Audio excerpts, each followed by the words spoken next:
There's something about the ocean that just feels different from the rest of the world.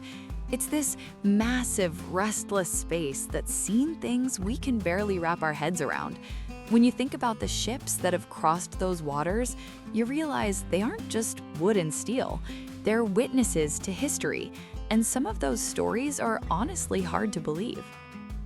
Take Violet Jessup, for instance. Most people would have stayed as far away from the water as possible after just one accident, but Violet was built differently. She was a stewardess who somehow ended up right in the middle of the three biggest maritime disasters of her time. She was on the Olympic when it collided with a warship, she was on the Titanic during its final night, and then, believe it or not, she was on the Britannic when it hit a mine during World War I and sank. You'd think she was cursed, right?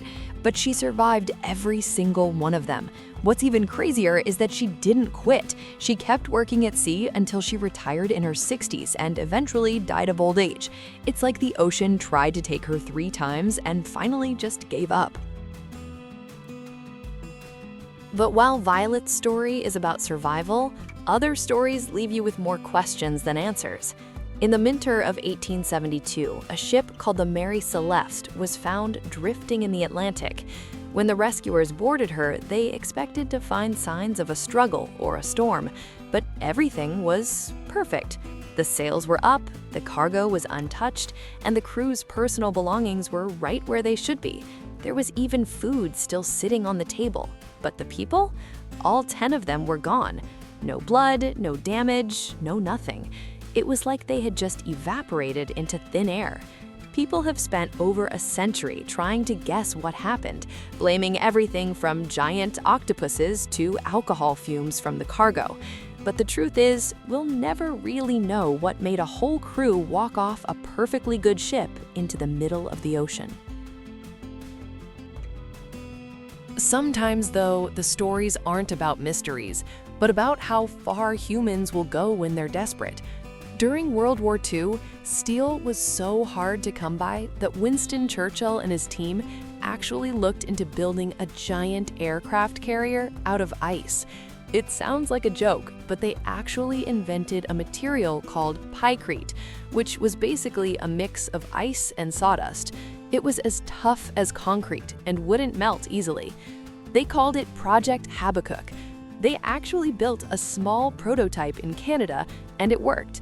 But eventually, the sheer cost of the refrigeration systems needed to keep the thing frozen was just too much. It remains one of those what-if moments of history, a floating fortress of frozen sawdust patrolling the Atlantic.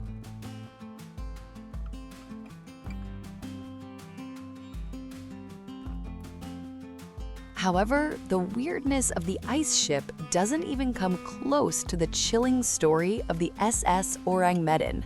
Back in 1947, ships near Indonesia picked up this absolutely terrifying Morse code message.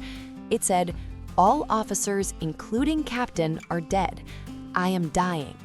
When a rescue team finally reached the ship, they found a scene straight out of a horror movie. Every single person on board was dead, but they didn't have any visible wounds. Their eyes were wide open, their faces were twisted in pure terror, and their arms were reaching out, pointing at something invisible in the air. Just as the rescuers were trying to figure out what happened, a fire broke out in the hull, and the ship exploded before they could do a proper investigation. To this day, people argue over whether it was a secret chemical leak or something much more paranormal. It's stories like these that remind you why the sea has always been a place of myth and legend. Whether it's a woman who simply refused to sink, a ship that lost its soul, a floating island made of ice, or a ghost ship filled with frozen faces, the ocean has a way of holding on to its secrets. We sail over the surface thinking we've conquered it, but underneath there's a whole lot of history that we're still just trying to piece together.